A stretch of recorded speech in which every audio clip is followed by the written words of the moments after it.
नमस्कार दर्शकों, आप देख रहे हैं अमर उजाला डिजिटल और मैं अलीगढ़ से चमन शर्मा। आपने तो दीपावली पर धूम धड़ाका किया, पर अब बारी आती है देवताओं के दीपावली मनाने की। यानी कि देवताओं की दीपावली कब है और कैसे मनाई जाती है, इसी पर है आज का वीडियो। देखते रहिए अंत तक। मेरे साथ में हैं अलीगढ़ के प्रसिद्ध ज्योतिषाचार्य पंडित हृदय रंजन शर्मा जी। पंडित जी, आपका स्वागत है अमर उजाला डिजिटल में। तो सबसे पहले पंडित जी यही जानना चाहेंगे कि जैसे मनुष्य करता है, दीपावली मनाता है, उसी तरीके से देवता भी दीपावली मनाते हैं, यानी कि जिसको कि देव दीपावली की संज्ञा दी जाती है।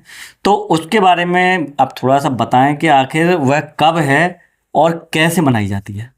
इस वर्ष 2024 में देव दीपावली कार्तिक पूर्णिमा या कार्तिक पूर्णिमा स्नान 15 नवंबर के दिन किया जाना अत्यंत शुभ माना गया है। मैं आपको बता दूं देव दीपावली का तात्पर्य क्या है। जी। आपने सुना होगा भगवान भोलेनाथ ने तारकासुर का वध किया था, जिसमें भगवान भोलेनाथ के जो पुत्र थे बड़े, उनका जन्म इसी कार्य के लिए किया गया था कि तारकासुर ने तीनों लोकों पर अपना कब्जा कर लिया था, जिसके परिप्रेक्ष्य में पूरे विश्व में हाहाकार मच गई। सभी देव देवता जो है भगवान भोलेनाथ के पास में भागे भागे गए कि प्रभु, इन्होंने पूरे विश्व में हाहाकार मचा दिया है, ऐसा ना हो कि हम सब लोगों की हत्या कर दे, हमें बचाओ किसी भी तरह से। इस बचाव का कारण केवल एकमात्र है कि आपके और माता पार्वती के संयोग से जो पुत्र पैदा होगा वही तारकासुर को मार पाएगा। जी। तो प्रभु कृपा से भगवान कार्तिकेय का जन्म इसी परिप्रेक्ष्य में हुआ था। भगवान कार्तिकेय ने तारकासुर का वध किया, जिसके क्रोधवश तारकासुर के 3 पुत्र थे, बिंदुमाली, कमलाक्ष और तारकाक्ष। वह तीनों के तीनों अत्यंत भयावह थे। उन्होंने देवी देवताओं के ऊपर अटैक करना चालू कर दिया, लोगों में हाहाकार मचा, जिसके परिप्रेक्ष्य ने भगवान भोलेनाथ ने उन तीनों का वध कर दिया, जिसके फलस्वरूप उन्हें त्रिपुरारी की उपाधि दी गई है। आप सभी लोग जानते हैं इस दिन 3 विशेष महत्व हैं। पहला महत्व, इस दिन सिखों के जो गुरु हैं, गुरु नानक जी, उनका जन्म हुआ था, जिसके परिप्रेक्ष्य में आपने देखा होगा सुबह से प्रार्थना सभाएं और लंगर चलते हैं। बड़े बड़े लोग अपने अपने गुरुद्वारों में जाके अरदास लगाते हैं उस दिन। इसी दिन भगवान विष्णु ने मत्स्य अवतार भी लिया था। जैसा कि आपने सुना होगा, राक्षस हमारे वेदों को चुरा कर समुद्र में ले गए थे, तो भगवान ने मछली का रूप लेकर उस दिन जो है उन सारे वेदों की हमारी रक्षा करी, जिसके परिप्रेक्ष्य में मत्स्य जयंती भी उसी दिन मनाई जाती है। इसी परिप्रेक्ष्य में एक और नियम है कि इस दिन लोग बाग अपने घरों पर, अपने प्रतिष्ठानों पर या नदियों या तालाबों के किनारे दीप दान करते हैं। अपने पूर्वजों के निमित्त भी इस दिन दीप दान किया जाता है। और मैं आप सभी लोगों से यह विनती करता हूं कि आप 15 नवंबर कार्तिक पूर्णिमा के लिए किसी विशेष नदी पे, जिसमें कि गंगा, यमुना, गंडक, कुरुक्षेत्र में तुमने देखा होगा नदियां हैं, उनके स्नान के लिए लोग जाते हैं, अपने पूर्वजों के निमित्त जलदान करते हैं, वहीं दीपदान भी किया जाता है। यह परंपरा आदिकाल से चली आ रही है। कार्तिक पूर्णिमा के दिन आपको दान पुण्य का 1000 गुना फल अवश्य प्राप्त होगा। इसीलिए आप अपने पूर्वजों के निमित्त कुछ ना कुछ दान अवश्य करें।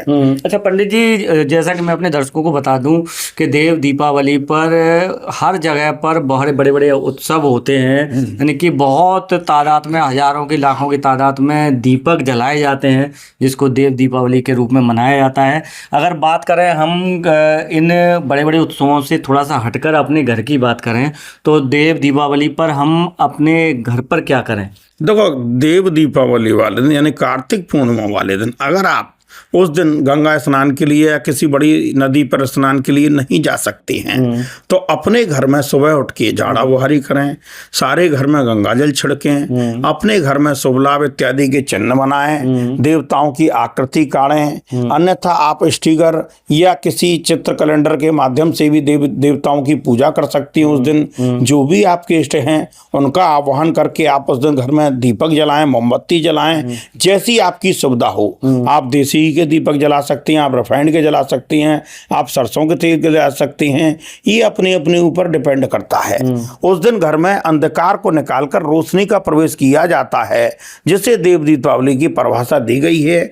आपने खूब अच्छी तरह से देखा होगा, नदी, झील या तालाबों के किनारे लाखों की तादाद में दीपक जलाए जाते हैं। कहीं 1 लाख दीपक, कहीं 51,000 दीपक, कहीं 11,000 दीपक, जैसा कि आपने वाराणसी में देखा होगा पिछली साल भी और इस साल भी। देव दीपावली का पर्व वहां पर मनाया जाएगा, क्योंकि इसी दिन हरि और हर का मिलन भी होता है। आप लोग इस बात को खूब अच्छी तरह से जानते हैं, जब 4 माह के लिए विष्णु भगवान शयन के लिए जाते हैं तो अपनी सत्ता को, यानी इस गद्दी को भगवान भोलेनाथ को दे जाते हैं, जिसके परिप्रेक्ष्य में 12 तारीख को जो देव उठान एकादशी आएगी, उसके सही 3 दिन बाद यह आती है कार्तिक पूर्णिमा, जिसे देव दीपावली या कतकी भी कहते हैं। इसके लिए लाखों की तादाद में लोग गंगा स्नान के लिए आदिकाल से जाते हैं। इस दिन गंगा स्नान करने से करोड़ों गुना फल मिलता है आदमी को, जिसके निमित्त लोग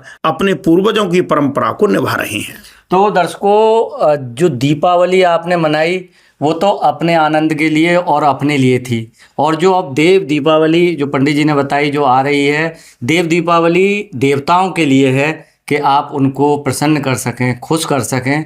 तो जैसे आपने जो बीती हुई दीपावली मनाई धूम धड़ाके से, उसी तरीके से जो देव दीपावली आ रही है उसमें दीप जला करके मनाइए देव दीपावली। और देखते रहिए आप अमर उजाला डिजिटल। मैं अलीगढ़ से चमन शर्मा। अगर आप ये वीडियो YouTube पर देख रहे हैं तो हमारे चैनल को सब्सक्राइब करें और बेल आइकन को दबाना ना भूलें। अगर आप Facebook पर ये वीडियो देख रहे हैं तो हमारे पेज को लाइक करें।